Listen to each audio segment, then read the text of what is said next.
Hello, MGTOW. Hello, men. This is Howard Dare. Thanks for stopping by. So, I want to talk about the idea that helping men triggers trolls. You like that? You like that title? I got that from someone else. I heard them say it, and I just stole it. I just took it. And I didn't even tell him, right? So it's like, you've been jacked. And they didn't even know. So let's talk about it. Helping men triggers trolls. Because we see this within MGTOW. It's almost a form of white knighting. When the blue pill man sees men getting together and helping each other and making each other strong and not worshiping women and a gynocentric world, he gets upset, he gets worried, he gets triggered, and he comes in to the group and he says something like, "Hi guys, what's going on?" Because he's a man, we're like, "Oh, hey man, we're just talking about going MGTOW and not worshiping the women." And then the guy is usually like, whoa, does that mean that you guys don't like women? Does that mean you're gay? So it's this presumption that if the men are not, like little boys worshiping the images of women, that there's something wrong with them and that they're gay. It's like a little puppy dog who's begging and wagging its tail all the time and has no memory of his canine wolf ancestry. He's totally domesticated, and whenever he sees another dog with any sort of pride, dignity, or carrying itself with any bearing, he's like, "Wow, what's wrong with you?" And he's forgotten that no, the natural state of a man is to be in a dominant position. A man is not fit to be sitting there, like a follower, all scared and timid and looking to other people. It's a horrible way to exist in this world as a man. And here's the thing, we can tell just by looking at you, in many instances, not in all instances, but you can tell by the way the man carries himself, just like by the way the dog carries himself. I'm not saying men and dogs are the same, I'm just saying that we have these similar characteristics. So if the man is even carrying himself with a firm back, upright, shoulders back, head up high, eyes on the horizon, if he's moving and carrying himself like that, he stands out. It's like, what the hell? This man's kind of presumptuous. He kind of sees himself as strong. And the other men are like, what's wrong with you? Why aren't you shuffling your feet? Why don't you waddle from side to side as you walk to carry your weight? Because you have no hips. Right, because we all lose our hips because we're sitting down all the time. Anyway, helping men triggers trolls. So even the individual man, if he carries himself with pride and dignity, he becomes a target. But when men start to reinforce each other, this is a great source of power, unbelievable power. Alone, you can do a lot of stuff in this world. You really can. But if you can work with others, your power, your capability, it's amplified by 10. It's not just, oh, now there's two of us and we're twice as good. No, now there's two of us, we are 4 times as strong.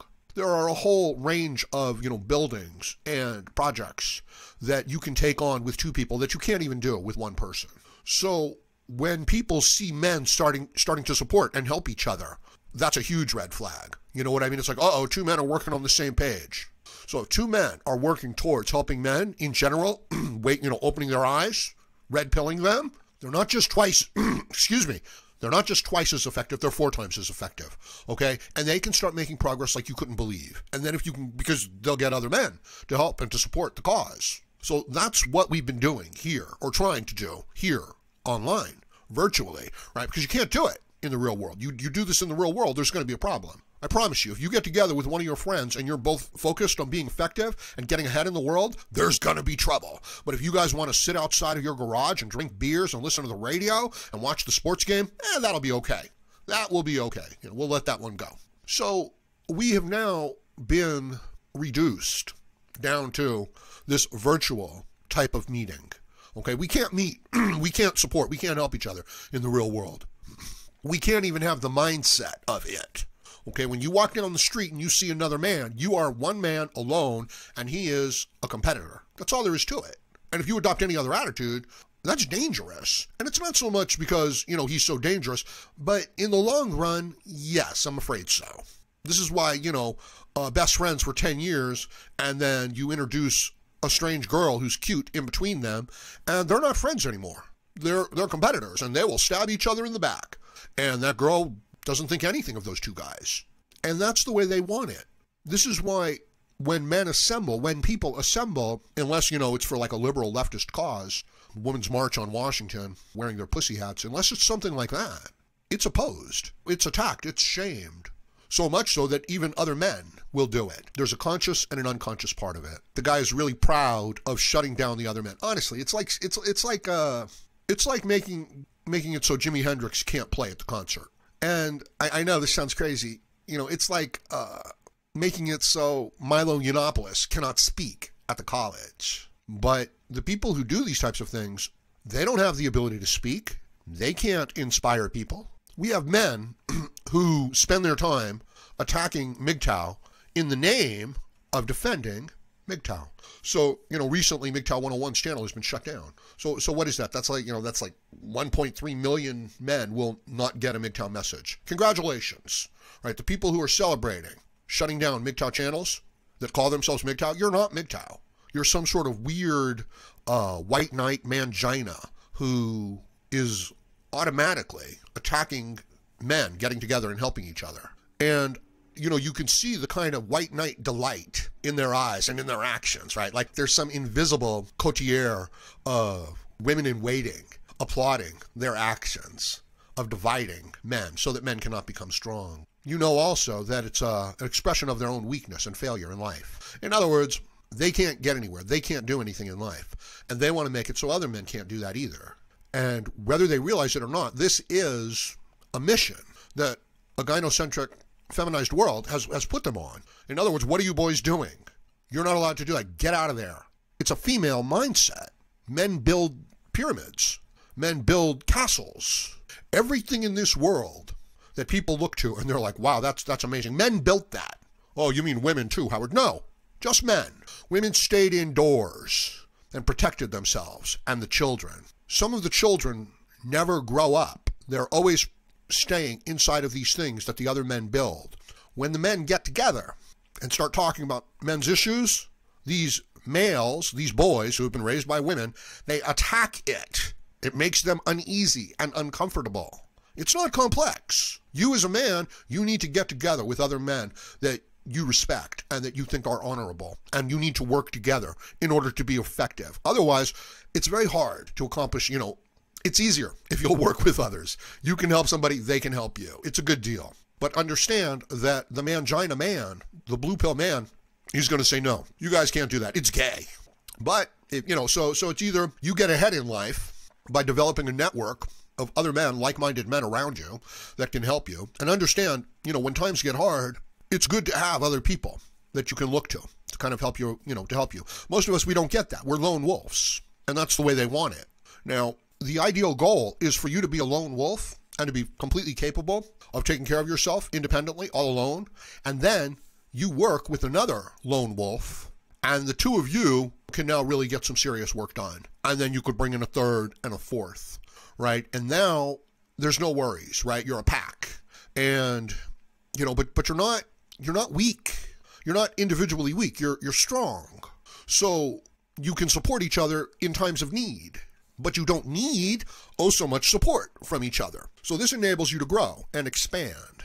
Now, if it's a sustainable message, if it's a sustainable job that you're doing and work that you're doing, you could see how this type of work could build a city, right? And could transform the surface of the world. You could see that, right?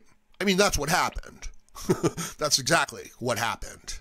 It's possible also to align people's causes. This is what capitalism is. This is what a free market is. This is what free trade is. Everybody is going after their own self-interest, and they're aligning and working together when their interests are related.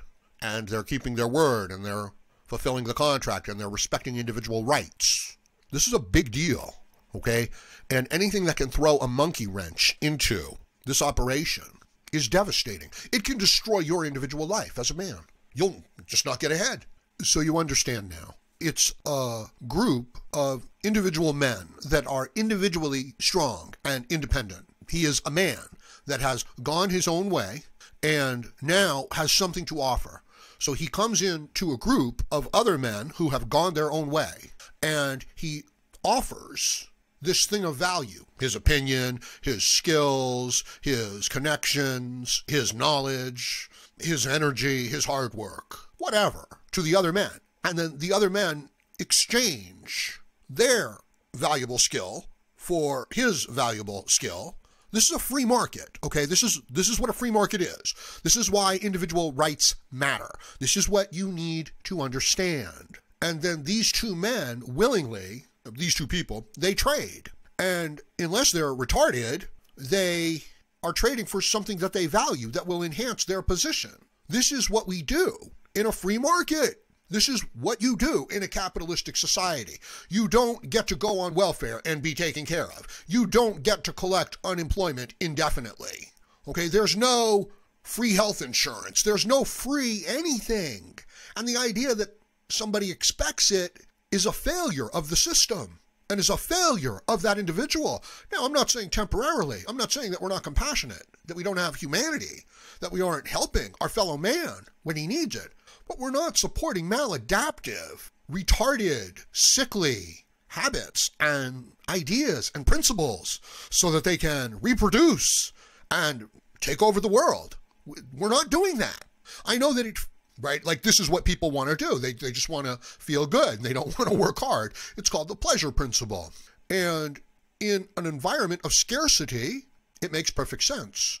But in a modern technological society of plenty where you could get taken care of by the system if you play your victim politics properly and you demonize other groups through identity politics, you can get by just fine. But it's maladaptive. You couldn't get by in any other time in evolution, in the history of man.